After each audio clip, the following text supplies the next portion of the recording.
The Senate is poised to confirm Judge Amy Coney Barrett to the Supreme Court. Expecting any last-minute hijinks?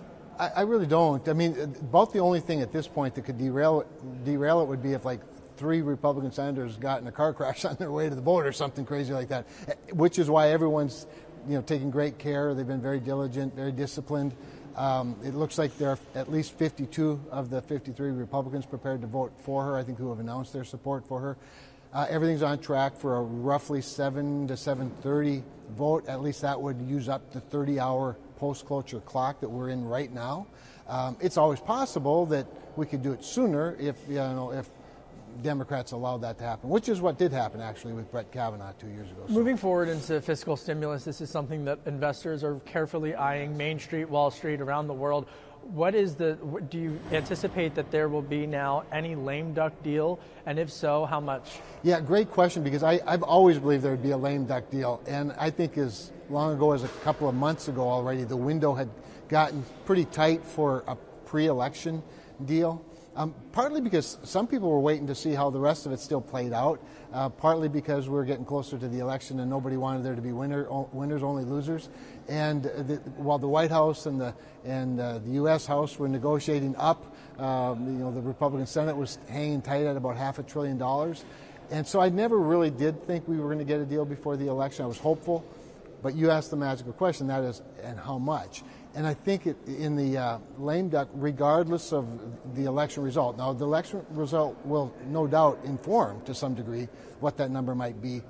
But either way, I think the pressure valve gets opened and people get back to at least some semblance of normal, and it'll be a number between the $2 trillion that they're talking about now and the $500 billion that Republicans have. What do you say to folks who say, we just can't afford to spend upwards of $2 trillion? Yeah.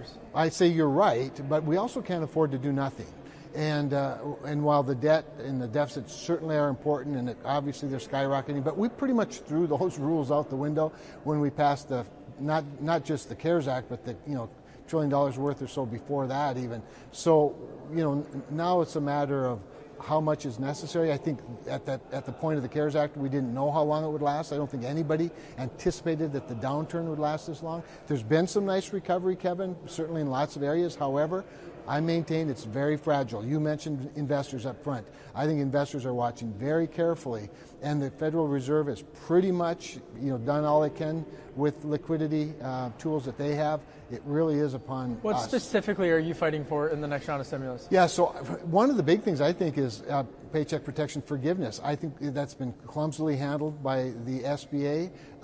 I think a lot of our lenders at every level, large, small, credit unions, banks, they strongly encouraged after our encouragement to get a lot of borrowers into the PPP. A lot of people have been pleased with it. However, it was always designed to be forgiven if people used it to maintain their payrolls. People have been doing that, and now the bureaucracy kicks in. I think we have to do that, but I think we have to help the airline industry. And I know some people think, well, that's just a bunch of billionaires, rich people.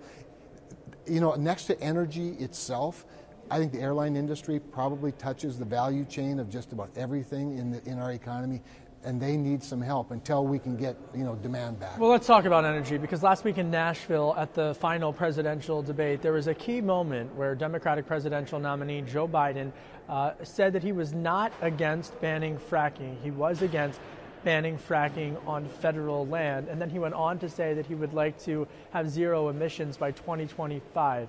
How do you square that circle? Well, you can't, and that's the problem. That's why I think that his message was incoherent, and to the degree that it was what he meant to say, it was frightening. I mean, he did clean up he said complete zero emissions by 2025, which is absolutely impossible, obviously. A net zero by 2050 is what the United Nations, the IPCC, is advocating for.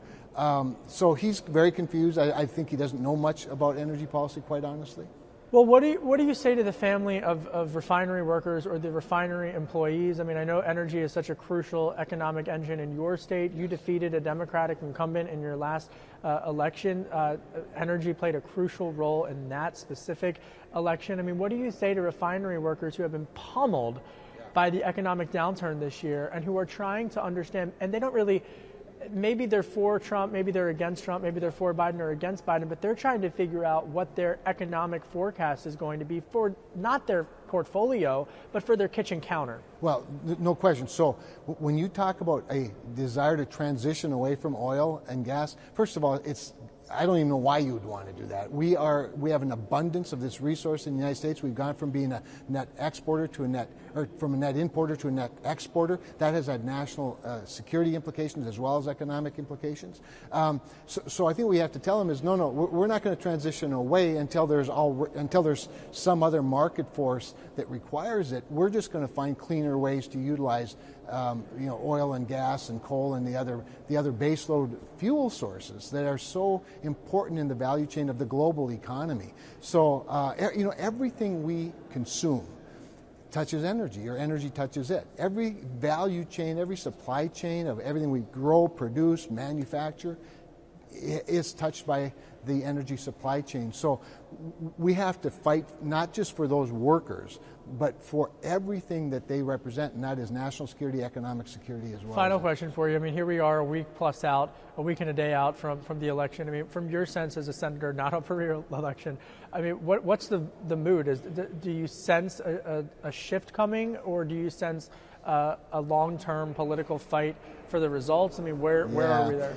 My hope is that the results won't be a long-term fight. I mean, we know that that's possible. I think there's a lot of romance sort of built around that idea.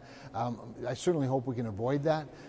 My sense right now is that the president's gaining some momentum. What's unknown is that we're in this very peculiar time where half the country's voting early, and those votes are coming in pretty rapidly. There'll be some shifting. I mean, many votes were cast, something like 50 million, before Joe Biden had his snafu over energy policy the other day at a debate, by the way, where I thought the president performed beautifully and very well. But all of that said, I do feel a momentum shift. What the result is going to be, nobody knows. That's why we do it every 4 years.